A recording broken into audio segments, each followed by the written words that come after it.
中央社伦敦24日综合外电报道，英国首相梅伊 Theresa May 今天表示，国会议员本周无法针对脱欧协议再次进行表决，但在3月12日之前一定进行表决。路透社报道指出，这是梅伊再度延后有关脱欧协议的表决。梅伊前往埃及参加欧洲与阿拉伯领袖峰会时向媒体表示，我们本周不会提交国会表决，但我们保证3月12日前将会进行表决。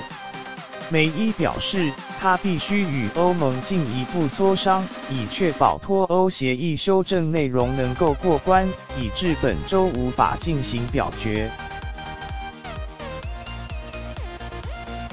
他说，在3月29日之前取得协议脱离欧盟，仍是我们能力可及之事，我们正朝这个方向努力。译者：严思琪，108-0224。